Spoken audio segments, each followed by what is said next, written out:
শহীদ ওসমান হাদির ভাইকে জনাব ওমর হাদি তাকে পোস্টিং দেওয়া হয়েছে যুক্তরাজ্যের আম, সহকারী সহকারী কি যেন পোস্টার কথা মনে করতে পারছি না, খুঁজে পাচ্ছি না।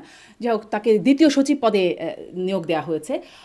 এটা আসলে কিভাবে দেয়া হলো, অনেকেই একটা সমালোচনা করছেন, এমনকি ইনকিলাব মঞ্চের মধ্য থেকেও সমালোচনা আসছে যে এটা কি লাশকে ক্যাশ করার কোনো একটা পদ্ধতি কিনা, বা এটা আন্দোলন দমানোর জন্য কোনো একটা পদ্ধতি কিনা। আসলে আপনি একটু কি ব্যাখ্যা করবেন যে কেন তাকে এই পদে পদায়ন করা হলো?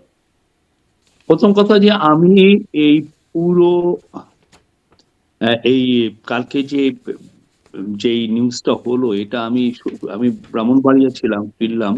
আমি পুরো নিউজটা এখনো ভালো মতো জানি না। আগে আমার জেনে নিতে হবে যে আসলে এই ঘটনাটা ঘটেছে কিনা।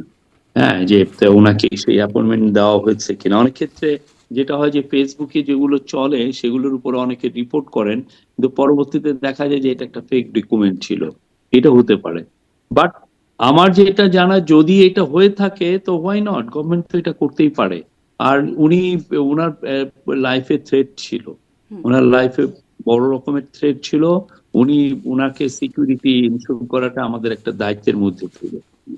জি, সেই দায়িত্বর জন্য তাকে এই পদে পদায়ন করা, মানে এই পদের জন্য কি কোনো বিশেষ যোগ্যতার প্রয়োজন হয় না, নাকি যে কাউকে লাইফের থ্রেট থাকলে তাকে পাঠানো, মানে সেটা একটা মানে যোগ্যতা হতে পারে? এরকম ইনস্ট্যান্স আমাদের আছে, এর আগে তো অনেক অনেক এরকম ঘটনা ঘটেছে তো।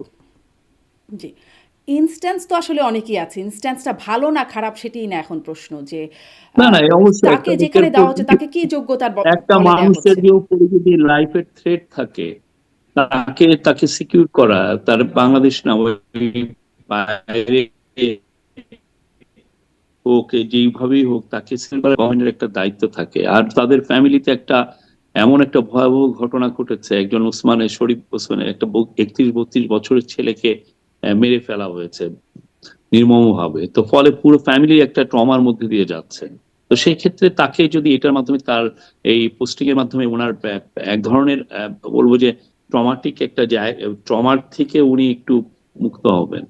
এটা কি একরকম, মানে আমরা বৈষম্য বিরোধী আন্দোলনের প্রথম স্লোগানটা ছিল কোটা না মেধা, মেধা মেধা, সেটা কি এখন কোটায় চলে যাচ্ছে, যে ভাই কোটায় তিনি আসলে যাচ্ছেন, বা এর না, আগেও যারা কেন অনেকেই ভাই কোটা কোটায় হবে? আসলে এটা সুবিধা এটা পেয়েছেন? হচ্ছে, এটা তার পাশে দাঁড়ানো।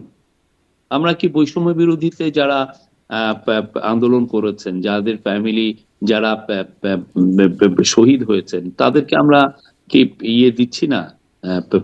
একটা তাদের পাশে কি গভর্নমেন্ট দাঁড়ায়নি? অবশ্যই দাঁড়িয়েছে। তো সেই জন্য এটাকে যারা ওইভাবে দেখছেন তারা আসলে খুবই ন্যারো মাইন্ড থেকে দেখছেন। জি, বাট এটা তো আমাদের এটা দেখতে হবে যে তার ভয়াবহ একটা ঘটনার শিকার তাদের ফ্যামিলি। সেই বিষয়টা গভর্নমেন্টের কিন্তু এটা কি একটা অবশ্যই গুরুত্বপূর্ণ চিন্তায় ছিল। কাজ না, মানে জাস্ট ট্রমার শিকার তিনি তিনি এই কাজের জন্য কোনো বিশেষ যোগ্যতার কি প্রয়োজন হয় না? না, ওনার তো কিছু যোগ্যতা আছেই, না হলে কি আর এটা দেওয়া হতো? আর আরেকটা হচ্ছে যে এই পুরো বিষয়টা তো সব দিক থেকে চিন্তা করে এই কাজটা করা হয়েছে। আচ্ছা।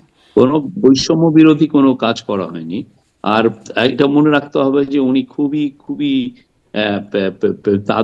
তার উপরে অনেকগুলো থ্রেট আছে, হুম। তার জীবনের প্রতি হুমকি আছে। হ্যাঁ, তিনি কিন্তু বলেছিলেন, মানে হাদি হত্যাকাণ্ডের বিচার চেয়ে তিনি বলেছিলেন যে সরকারকে উদ্দেশ্য করে, যে আপনারাই হত্যা করিয়েছেন, আবার আপনারাই এটা নিয়ে মানে নির্বাচনকে বানচালের জন্য ইস্যু তৈরি করছেন। এরকম একটা অভিযোগ তিনিও করেছিলেন। কেন আসলে সরকারের দিকে আঙুল? এমনকি ইনকিলাব মঞ্চের আরও যারা আছেন তারাও বলছেন যে তিনি বাংলাদেশেই আছে খুনি, এবং তাকে ক্রস ফায়ারের চেষ্টা করা হচ্ছে। এরকম বক্তব্য, মানে সরকারের প্রতি এরকম অনাস্থা কেন জানাচ্ছেন তারা বিচারের ব্যাপারে? এটা এটা ইমোশনাল হয়ে অনেকে অনেক কথা বলেন। এটা এমন কিছু না। ইমোশন হলে তো অনেক কথাই আসে।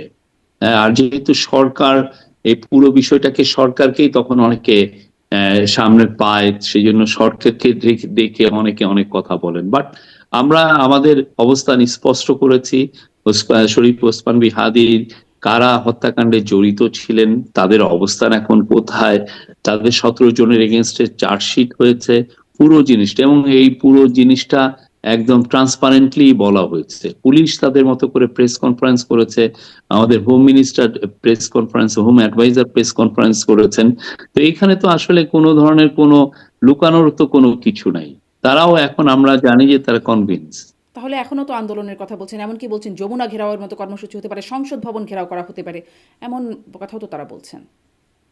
মানে ইনকুলাব মঞ্চ এটা বলতেই পারেন, তারা তাদের আন্দোলনকে জারি রাখছেন। হ্যাঁ, এটা এটা কি যৌক্তিক এটা আন্দোলন নাকি অযৌক্তিক আন্দোলন?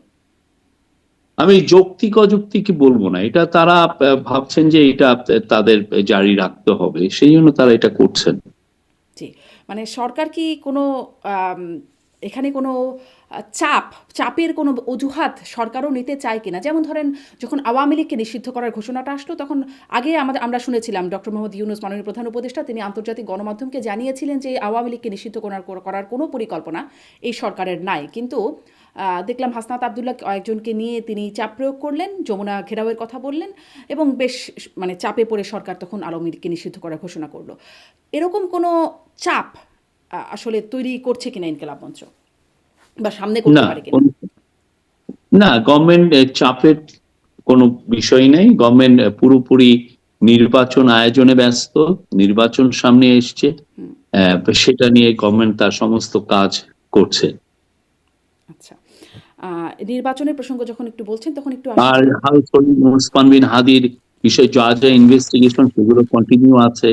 এইখানে যারা যারা জড়িত ছিলেন সবাইকে আইনের সম্মুখে করাটা এটা আমাদের একদম বড় দায়িত্ব। সেই কাজগুলো পুলিশ করছে, সিকিউরিটি ফোর্সেস অন্যান্য করছে, ইন্টেলিজেন্স এজেন্সির যারা মেম্বার আছেন তারা করছে। জি, কিন্তু কিন্তু কেন যেন আপনাদের এই কোনো পক্ষের উপরে ইনকিলাব মঞ্চ বা শহীদ ওসমান হাদির ভাইও এতদিন বলেছেন যে তারা বিশ্বাস করতে পারছেন না। এখন হয়তো বিশ্বাস করতে পারেন কিনা, মানে পদায়নের পরে, সেটি আবার দেখার বিষয়।